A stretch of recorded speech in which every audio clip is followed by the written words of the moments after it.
We're ready to start off with some real material today. Hopefully also everyone has gotten the email that told you about the forum, the web forum that's been established.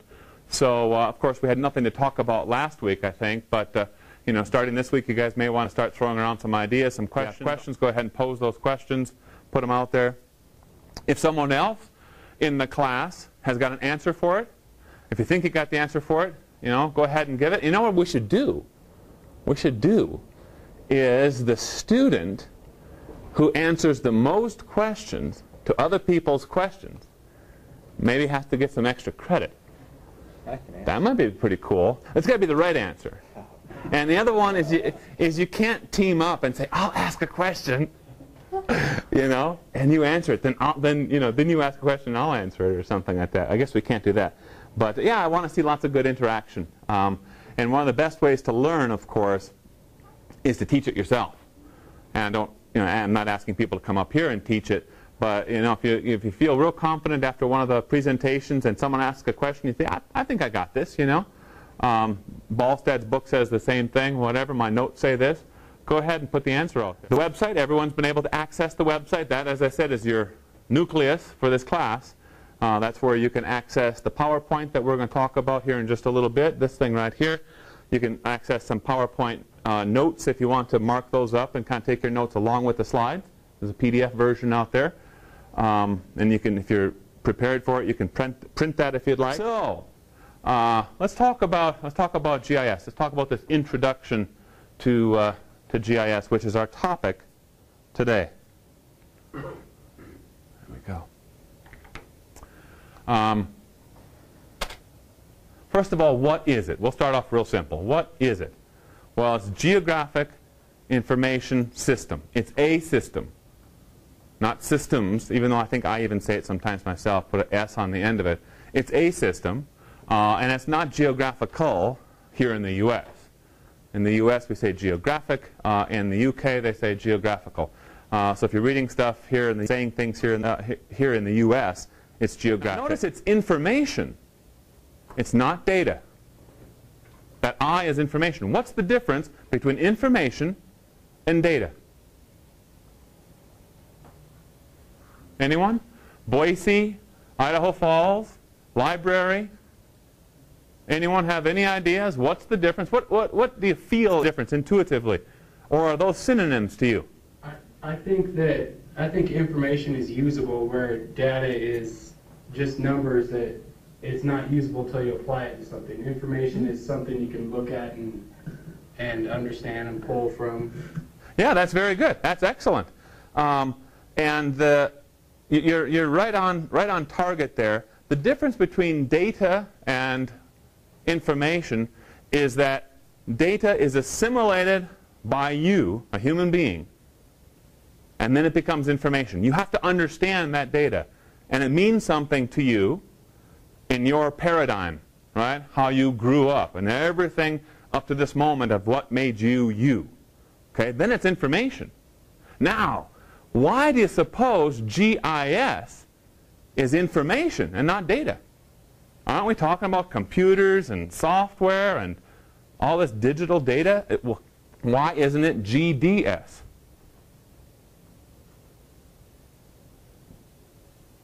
Tell you why. Because one of the most important parts that you need to realize about GIS is that people play an enormous role and are an integral part of a geographic information system. That's why it's called GIS. Okay? It's because of that important role that people play that was recognized early on. Okay? Now, sometimes you'll hear people say that GIS is a great decision support tool. Okay? That's super. It's a decision support tool. If you ever hear someone say, or you catch yourself saying it, and I hope you catch yourself if you do say it, if you ever say that it's a decision-making tool, that's bad. That's a terrible thing. Because we can never allow the computers to make the decisions. Okay? Can't do it.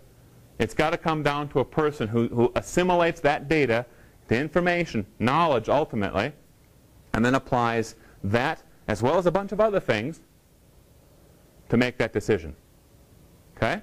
So humans then are that really core piece to a GIS. Okay? Again, as you have questions, if anyone has any sort of questions, just let me know. Raise your hand right here, right now, or if I can't see you on the at the remote sites, just go ahead and chime in, okay? So today, science is the field of study focusing on a geographic information system. Here at ISU, we offer a Master of Science in Geographic Information Science, which means that, you know, the students who go through that program are applying GIS, the system, to help solve some sort of problem, whatever it happens to be, or an issue, address an issue with that, right? Helping to grow the field, maybe create some new software, some new algorithms, processing tools, techniques, whatever it is. That's geographic information science, the application of GIS, the system. It's actually a very, very large umbrella, GIS is. It's vector and raster geographic information system. It's GPS. What's GPS stand for? What's the acronym? Global Positioning System, right? And it's image processing and remote sensing. That's the world of GIS today. Years ago, that wasn't the case. GIS was just this piece of software, and it didn't talk very well with remote sensing software, GPS software. But today, this is this enormous umbrella called you can call it the geospatial technologies umbrella, and really GIS includes all those sorts of individual pieces. But what is it? Well, we talked about the definition, right? But what really is it? As you'll see, GIS is a whole lot more than Google Earth and Bing Maps. So GIS is about finding patterns. We ask questions. What is the relationship of this feature class, let's say illnesses, to a certain well? Have you heard that story?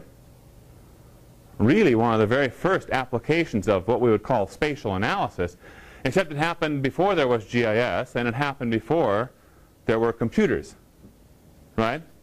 And what it was is a doctor who had all these cases of deadly disease, and they couldn't figure out what in the world, what is spreading this? How is this disease being spread?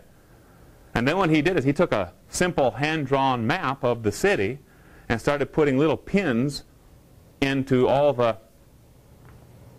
residences where people were getting this illness. And then he noticed a pattern appeared. And at the center of this little circle that started appearing, he asked himself, what's in the center of this thing? Went out there, and there was a well where people were drawing their water from. And lo and behold, when he sampled the water, there is the vector of that disease. Closed the well, people got well. Right? Neat thing, right? And then, of course, there was the father of modern-day geographic information systems and spatial and spatial analysis, Ian McHarg. Ian McHarg wrote a text that I still have. It's called Design with Nature. And he was doing essentially GIS and spatial analysis. Well, there were computers, but there really wasn't GIS software. What he was using is overhead transparencies, drawing one layer and then another layer, roads here and topography there and all this, and he'd put things together and he'd look for patterns. Okay? He was big into environmental planning. That was his field. And city design, you know, municipal planning, city planning, all the stuff like this. Some really cool stuff. So it's about finding patterns. We use a lot of data. Lots of big data. Large pieces of data from different sources together to support that decision, the decision-making process, which of course, remember, GIS is a decision support tool. GIS is about answering questions of location such as where, why, and how. It's about solving problems, or at least addressing problems. And it's about seeing patterns, seeing trends that spreadsheets alone cannot portray. It's impossible. Just looking at tabular data, you can't get the gist of what's happening.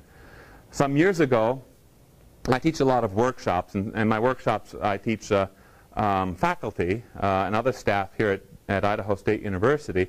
And there was a business professor who started using GIS pretty early on. And he was sitting right where you are. And I gave this little presentation using ArcView, an old piece of software, ArcView 3.1. And I showed him how we can take some GIS data for the state of Idaho. And around Pocatello, I built buffers, so rings, at 50 miles, 100 miles, 200 miles. And I built that faster than I can talk about it. Literally, you can do it that fast. And then very, very quickly, I analyzed the demographics, right? The demographics of people within each of those rings. Okay? And what I used for that to get that information was tiger census data. Okay, census data. And that broke it down for males and females, all different age categories, just tremendous amounts of data at your fingertips. And we went through this process, and the idea was that, there's a new retail shop that wants to open in Pocatello, but they want to make sure that there's enough of a customer base, and their customers are these sorts of people between this age and this and this and this. So I had this big, long laundry list of criteria for this fictitious company, retail company. And we went through this, and we had the answer, literally, I say, faster than I can talk about it, faster than I can describe the process. And then I was looking back at the screen here and showing him the answer, and I looked back at all the people in the workshop and looked at their faces, and he was like this. I said, oh, shoot, did I go too fast? He says, no.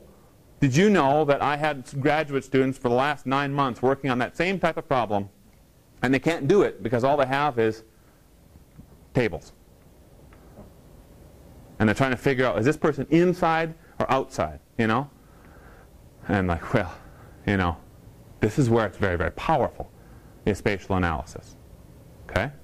Spatial analysis, which is learning something about your area, your environment, your landscape, with this spatial component to it. In other words, a spatial analysis question, the answer will change when things are, if things move around on your landscape, on your study area.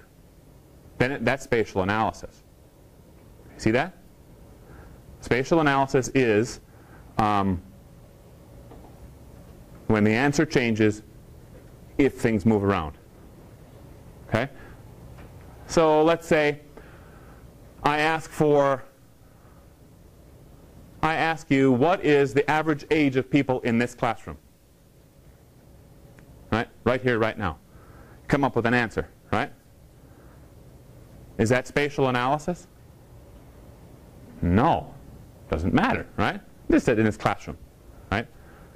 But what if I said, I want to know the average age of people in the front row versus the back row and the middle row?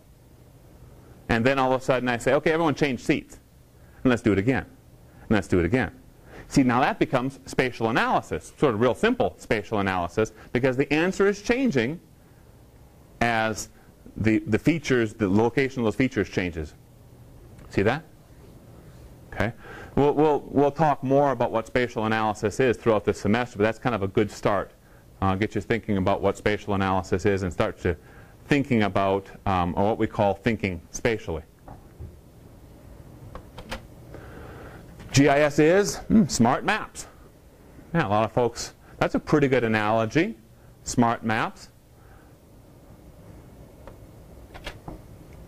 GIS is digital maps, right? That's good. How many folks are familiar with 7.5-minute topographic quadrangle series maps?